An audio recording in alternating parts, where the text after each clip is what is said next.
সারাদিন আমার এই পরিকল্পনা করতে করতে দিন পার হয়ে যায় যে কিভাবে আমার এই ছোট্ট সংসারটাকে আমি সুন্দরভাবে গুছিয়ে নেব। সংসারের জন্য যতই কেনাকাটা করছি না কেন, কেনাকাটা যেন আমার শেষই হচ্ছে না। আসসালামু আলাইকুম, কেমন আছেন আপনারা সবাই? আশা করছি ভালো আছেন।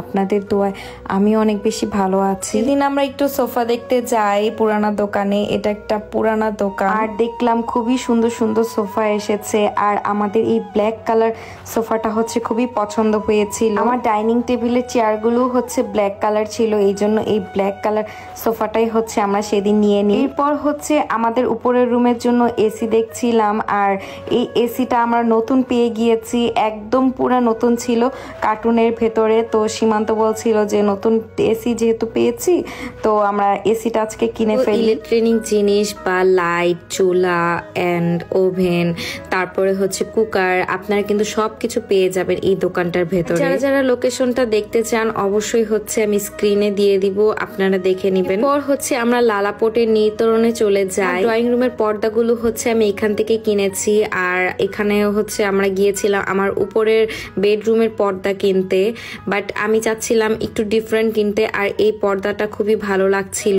দেখতে, একদম একটা পিঙ্কিশ টাইপের একটা পর্দা ছিল। দেখার পর হচ্ছে আমার এই পর্দাটাই ভালো লাগছিল বেডরুমের জন্য, তো এটাই নিয়ে নিয়েছিলাম। আর এটা হচ্ছে ডাবল একটা পর্দা, মানে পেছনে হচ্ছে হোয়াইট কালার আর সামনে হচ্ছে এই মোটা পর্দাটা আর কি দিব। তারপরে হচ্ছে এই পর্দাটাই হচ্ছে আমরা কিনে ফেলেছি। লালাপটের ভেতরেই হচ্ছে একটা বড় একটা গাছের দোকান আছে, আর এই গাছগুলা দেখে আমার এত ভালো লাগছিল, আর প্রাইসটাও তুলনামূলক অনেক বেশি। ভেবেছি আমার ড্রয়িং রুমে এক সাইডে একটা মনস্টার গাছ রাখবো, কারণ এই গাছটা দেখতে অনেক বেশি সুন্দর লাগে। খুবই সুন্দর সুন্দর হচ্ছে টবও ছিল, পিঙ্ক কালার টব হচ্ছে প্রথমবার দেখেছি আমি। প্রত্যেকটা টব অনেক বেশি সুন্দর, কিন্তু প্রাইসটা একটু অনেক বেশি ছিল। সেদিন খালি আমি এই দোকানে জিনিসগুলো দেখেছি আর কোনো কিছু কেনা হয়নি। ইনশাল্লাহ আমি ভেবেছি যে এই দোকান থেকে একটা বড় একটা গাছ কিনবো। এরপর হচ্ছে আমরা বাসায় চলে আসি, আর তখন অনেক রাত হয়ে গিয়েছিল। আমি ভাবলাম যে পুরোনো যে পর্দাগুলো আছে এগুলো খুলে আমার নতুন পর্দাগুলো লাগিয়ে ফেলি। আর উপরের রুমটা একটু আমার অগুছালো এখনো, কারণ এখনো কোনো কিছু আমি ঠিক মতো গুছাতে পারিনি। একা নিজের হাতে সবকিছু গোছানো আমার কাছে একটু টাফ, কারণ একবারে এতগুলো কাজ আমি কখনো করিনি। তো এই কাজগুলো আপনার আস্তে আস্তে অভ্যাসে পরিণত হয়ে যাবে। জানি না এই বেডরুমটা আমি কবে গুছাতে পারবো, যতই গুছাই ততই যেন এলোমেলো হয়ে যায়। আর এই তো পর্দা লাগানো শেষ, আমার পর্দাগুলো দেখতে অনেক ভালো লাগছে। আর এটা ছিল এর পরের দিন সকালবেলা ঘুম থেকে উঠে আমি হচ্ছে ফ্রেশ হয়ে যাই। করার পর হচ্ছে আমি এখানে ক্লিনজিং অয়েল দিয়ে আমার ফেসটাকে ক্লিন করে নিচ্ছি।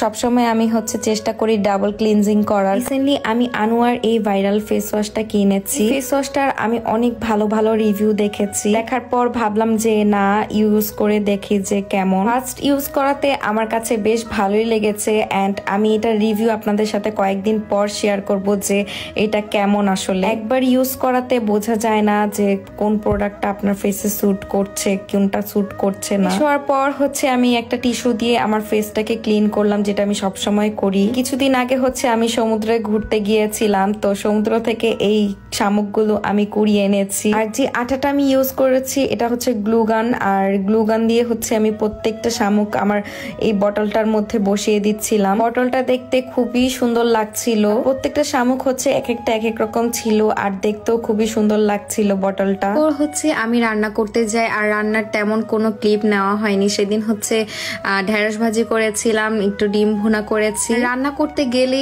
আমার সব কিছু ছড়িয়ে ছিটে যায়, এগুলোকে ক্লিন করতেও আমার একদম অনেক কষ্ট হয়ে যায়। একটু টোনা ফিশ ভুনা করেছিলাম, সেদিন আর তেমন কোনো কিছু খাওয়া হয়নি, কারণ কয়েকদিন ধরে আমরা অনেক বেশি গরুর মাংস খেয়েছি। পরে ভাবলাম যে একটু ডাল বসিয়ে দিই, কারণ সীমান্ত ডাল ছাড়া খেতে পারে না। আমি সবসময় ডালের মধ্যে একটু শুকনা মরিচ দিয়েই খাই। ডালটা যখন দেখলাম সেদ্ধ হয়ে এসেছে, আর ডালটাকে একটু ঘুটে নিলাম। দুপুরবেলা রান্না শেষের পর আমি এখন এই যে খেতে বসেছি, একা একাই খাবো। আর সীমান্তর জন্য হচ্ছে ডিম ভুনা করেছিলাম, আমার জন্য একটু ডিম ভর্তা করেছি। আমার ডিম ভর্তাটা খেতে খুবই ভালো লাগে। এরপর বাসায় আর ভালো লাগছিল না, বাসা থেকে বের হলাম একটু বিকেল বেলা, প্রায় সন্ধ্যে হয়ে গিয়েছে। আকাশটা সেদিন একদম হলুদ হয়েছিল, আর বাহিরে বের হয়েও খুবই ভালো লাগছিল।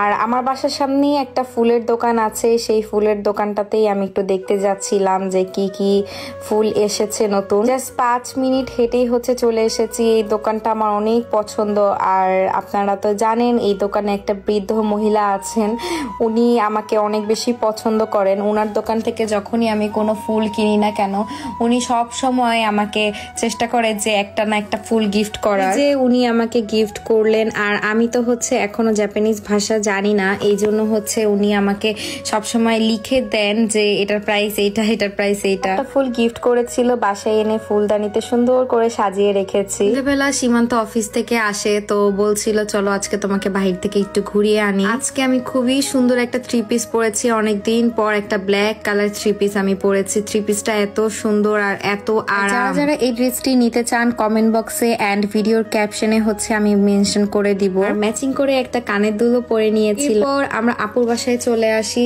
আপুর বাসায় এসে ওরা তো মানে আমরা যখনই আসি তখনই ওরা আমাদের এভাবে দৌড় দিয়ে এসে কোলে উঠবে। আর আরেকজনকে দেখেন, সে মোবাইল নিয়ে এতটাই ব্যস্ত যে তার আশেপাশে তাকানোর কোনো প্রয়োজনই নেই। আমরা গিয়েছিলাম বিবাহমে, আর এখানে হচ্ছে সাইকেল দেখছিলাম, কারণ আমার হেঁটে যেতে সবখানে অনেক বেশি কষ্ট হয়। সীমান্ত বলছিল আমাকে একটা সাইকেল কিনে দিবে।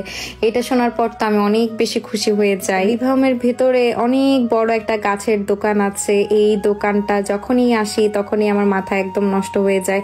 সেদিন সে আমাকে কোনো গাছ কিনতে দেয়নি, কারণ সকালবেলায় হচ্ছে আমি গাছ কিনে এনেছিলাম তার জন্য। সেখানে গিয়েছিলামই হচ্ছে আমাদের ডাইনিং টেবিলের পলিথিন কিনতে। গাইস, আপনারা বিশ্বাস করবেন, আমরা 2টা পলিথিন কিনেছি 6000 টাকা দিয়ে।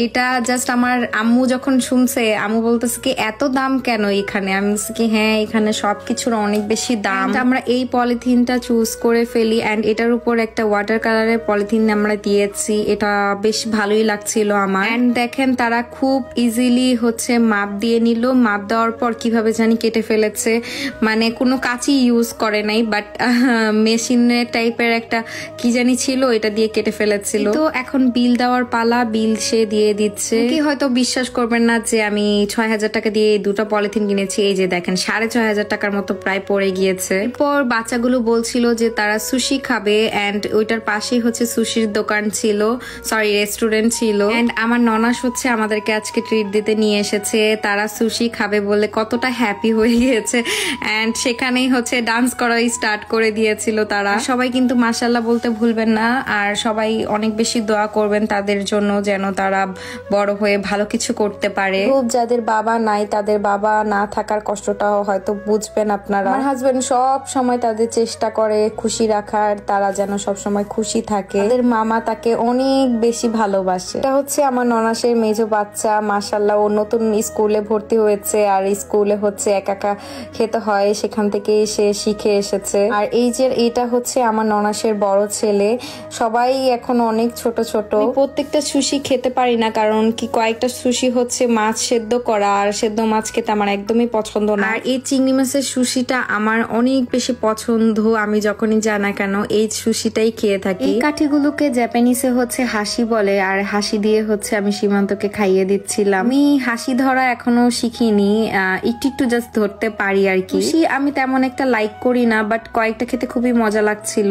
এরপর বাসায় এসে দুইজনে মিলে হচ্ছে ডাইনিং টেবিলে এই পলিথিনটা আমরা বিছিয়ে নিচ্ছিলাম। আর উপরে হচ্ছে এই পানি কালারের হচ্ছে পলিথিনটা দিয়েছি যেন কোনো নষ্ট না হয় নিচের পলিথিনটা আর কি। আর দেখতেও ভালোই লাগছিল বেশ। আর আপনাদের কাছে কেমন লেগেছে অবশ্যই কমেন্ট করে জানাবেন। এই ব্লগটি এখানেই শেষ করছি। সবাই ভালো থাকবেন, সুস্থ থাকবেন। আল্লাহ হাফেজ।